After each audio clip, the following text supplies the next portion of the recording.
I'll tell you what, Texas Tech has done a great job in the portal. Baylor has had a very effective week in the portal. And then here are some stories we just kind of picked and chose here. Dequan Finn visiting Michigan. He was at Toledo, had a really good career there. Just never happened at Baylor. Didn't start well, injured. Then Sawyer Robertson took the torch and has had a great year and is back for another couple of years. Finn is visiting Michigan. Paul, when we put this up in our little group text, you said, why not go to, or maybe it was you, Craig, why not go to a school that they love to run the football with the quarterback position too? They love to run it without him. I mean, like, if you've got to run that offense, and he's a better passer than anybody they had on their roster this year. If they can get by and make a bowl game with that team this year, Dequan Finn is probably worth 2 wins to them just because he can do a little bit more than the quarterbacks that they had on their roster. Now, I'm not saying he's gonna be J.J. McCarthy again. I just think he's a better player than they did that. So I think it's good for them. And look, he may not even have to play that much because Bryce Underwood's coming in there with the thought that he's going to compete for the job and maybe play as a true freshman. So I think it would be a good landing spot for him if he gets a shot. Yeah, I mean.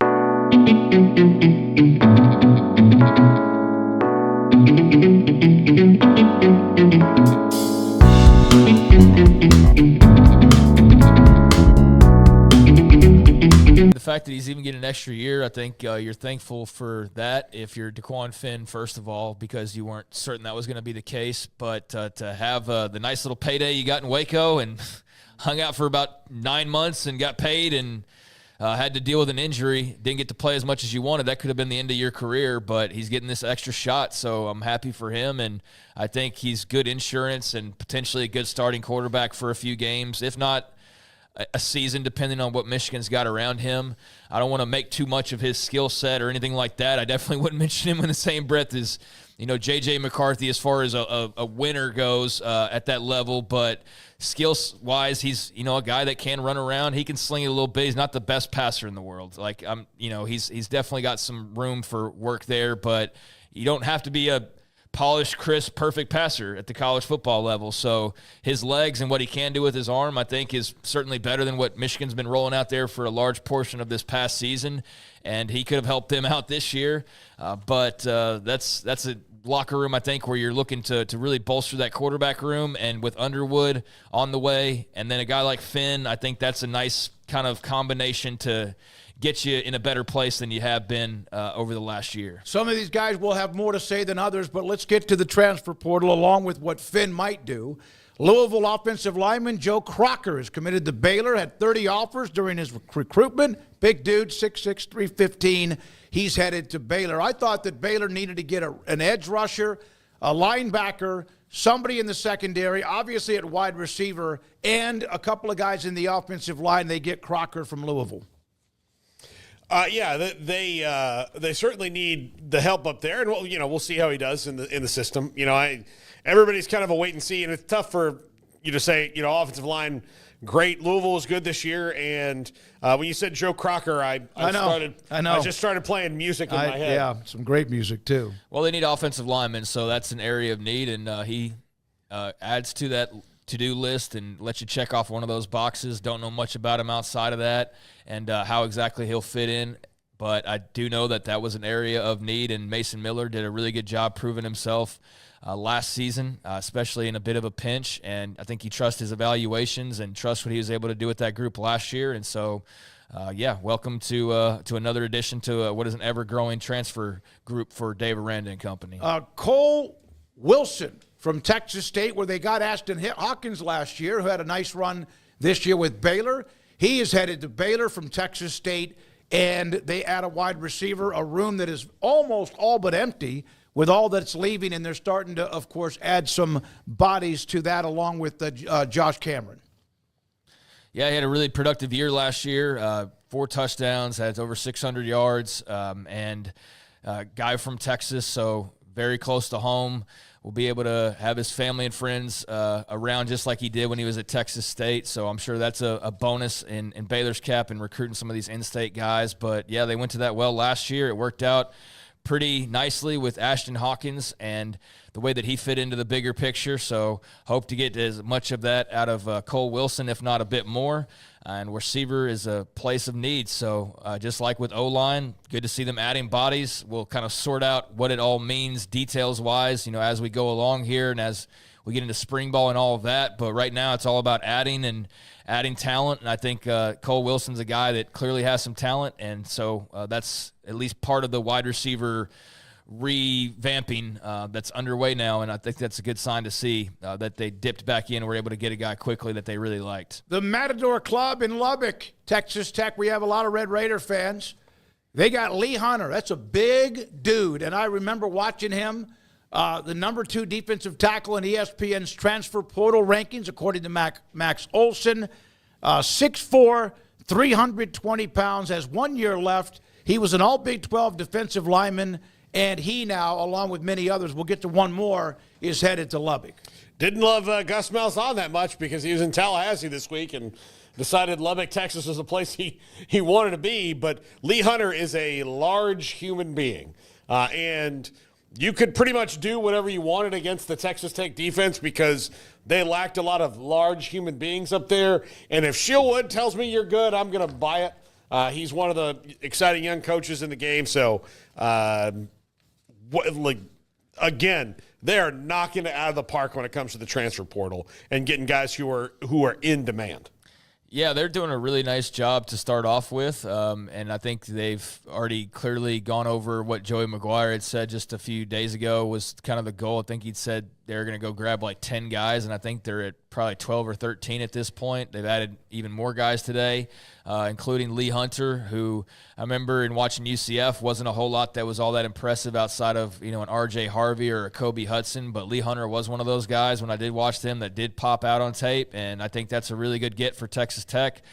Their defense was not very good, to say the least, mostly at the back end, but you can never whether you were good or not, hurt and getting more big bodies up front. So I think just in general, even if they had a great defense last year, you'd still want Lee Hunter. But if you didn't have a good defense, you especially want Lee Hunter. So I think that's a really nice pickup for them amongst various others that we'll weave in and out of, I'm sure, here. But I think that Shieldwood and Joey McGuire and company clearly have a game plan. Joey acted quickly and making moves with the assistant staff. Not all of it in his control. Obviously, Zach Kitley left on his own accord, but he moved quickly, clearly had guys identify that he wanted to go and get, and they've clearly got players that they wanted to go and get, and they've been accomplishing both here in great fashion over the last couple of weeks. So I think you're loving the way this has all started off, off-season-wise, if you're a Red Raider fan. You wonder, Hunter, well, go against a young man. Hunter's 320 or so. North Carolina offensive tackle and transfer Howard Samson's headed to Tech. 6'8", 325, was a starter for Mack Brown and North Carolina, so you think they might be in a few drills against each other. I think if you're going to add people, if you can't get that really, really, really good quarterback, then to me, you want defensive lineman or offensive lineman. Obviously, that's the way the game is won, no matter all the weapons and stuff. So they get both an offensive lineman, a defensive lineman, and that's not it, but those are the ones most recently. I don't know if Belichick wanted Howard Sampson back or not. I have no idea. But if I'm Joey McGuire for the rest of my life, if I ever wake up in the morning and I'm feeling down, I'm thinking, man, if I choose the right path in life, things aren't going well, I can always go, you know what?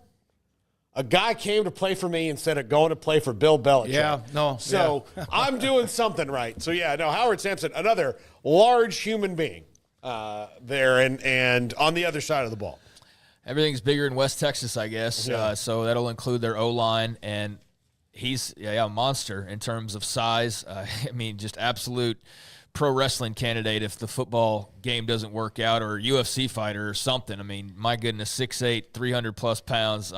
That's a different life than I can even imagine living, but that'll certainly come in handy protecting Baron Morton and opening up holes for whoever their running back ends up being. I still feel like Ishmael Mahdi would make some sense, but I don't know. I don't know if there's a mutual interest there or not, just drawing the connections, obviously, with Mac Leftwich and Texas State. But I think they're going to still go out and find a a running back. Replacing Taj Brooks won't be easy, but they're building the lines up, and they're building the secondary up, and they've added a wide receiver, and they've done a lot in this first few days of the transfer portal, as we've mentioned now a couple of times. So, yeah, another what seems like pretty stellar addition, and really fortifying those lines that were not great for you, especially offensively, and haven't been as good as they need to be for you so far through Joey McGuire's first 3 seasons. So definitely they're going all in, it looks like, in year 4. And they kind of need to, because they've kind of hit this wall of 8-9 wins, and that's great and that's really good. But I know that their goal is championships. And so to get over that hump, you need more talent, and they've certainly started to write the checks to try to bring in more talent, as much talent as they possibly can. I looked this up because I was thinking about big individuals like Samson and others. It made me think of those wind turbines. The state of Texas has 19,127 active wind turbines. They always scare me when I go over a hill, and then you look out, and it's like all these wind turbines. There's some now even here east of Waco in the Mart area, which is interesting. Who's the number 2 state for wind turbines in the country? Oklahoma. They're 4th. Oh. California. California is 3rd. New Mexico. Not included in the top 8. I just wow. have the top 8. Iowa. Oh. Iowa's number 2. I was wondering, just curious about that. Kansas, Illinois, Colorado, Minnesota, the rest of the top 8. Kaden Salter. Dion has the young stud coming in to play quarterback, but also now a veteran. And Kaden Salter, who was at Liberty, he now is signed with Deion Sanders, Colorado, and a nice pickup for the Buffaloes. And that quarterback room now has some depth. Salter was better in 23 than he was in 24, but still a good player. Fits what they want to do. But if they want to, protect him, make sure that they can improve on this year and be better, hit the ground running for Juju Lewis when he gets there. If they want to do that, then they have to give Kaden Salter a running game because things are going to be different for him playing for Colorado than it was for Liberty. Like, this is a gigantic jump up in schedule because Liberty very willfully schedules down.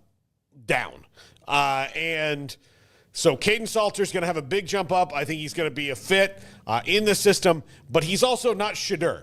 He's not a dude who's going to be the first, second, third pick in the draft like Shadur will. So they're going to have to give him a running game because he also won't have the Bolitnikoff winner out there playing for him this year, even though they've got. Is Wester out too? All the other guys that he had, all the weapons I they think had? Will Shepard's gone. Horn? I think Horn's gone. So I'm not sure about Wester. I think Wester is too, but he's not going to have Travis Hunter.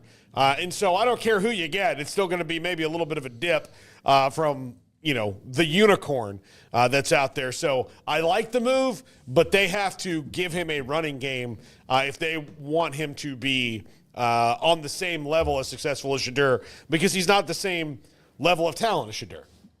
Yeah, nobody is. Anybody they brought in was going to be a step down from probably the number 1 overall pick in the draft. And Julian Lewis might be that guy, but he can't be that guy for at least 3 years. So, yeah, anybody is a step down from Shadur, barring them going and signing whoever you expect to be Arch Manning or something next year. Yeah. That's kind of the area you're talking about in terms of the star status and the talent and the expectations and all of those types of things. So, that's going to be a transition, and I think with Julian Lewis being as young as he is, the veteran coming in to help stem the tide a little bit and give you some more experience and give you some more looks and give you some more balls to go around and in practices, I think is just a logical step to take, and I think this is a smart pickup. I think that there's definitely a ramping up of the schedule that he will face. We saw what happened when Liberty finally played somebody with a pulse, Tennessee, a couple years ago, and absolutely smacked to oblivion. But that wasn't obviously all on him. He did have a down year last year, statistically compared to the year prior. which you can chalk up to whatever you want to. I know that there are some Liberty fans who aren't shedding a tear. I mentioned this way before we even knew he was involved with Colorado. I mentioned this like last week. I think we were talking about Kaden Salter and some of the send-off that he was getting when it was announced that he was probably transferring, which that could be just some, bitterness. But I also think it was the fact that he wasn't the same guy in 24 as he was in 23 for whatever reason that was. But he is a very talented player. Started off at Tennessee for a reason, is getting this opportunity for a reason, is a bit of a dual threat, more of a passer, though, than he is a runner. And I think he's a nice talent to put in that quarterback room, and certainly probably be your starter for at least the beginning of next year, and then you work in Julian Lewis however that best fits. But I like the pickup given their situation and what they're dealing with, losing so many talented players. And Wester's gone. He's a senior. So they're going to have some weapons to try to bolster that offense. Braylon Miller, a kid from Silsbee, yeah, Texas. He'll be at the top of the list. Tremendous player. There's a couple of others. Wait, is Taylor in the No, we're portal? going to call him. Okay, we're going to call him. I'll just say these, and we could always go back. Eric Singleton from Georgia Tech to Auburn. I thought for some reason he'd be a pickup like at Texas. Great player, wide receiver. C.J. Daniels, wide receiver to Miami. That's a deal. And then we'll get to some other stories. Those two wide receivers also have made their move.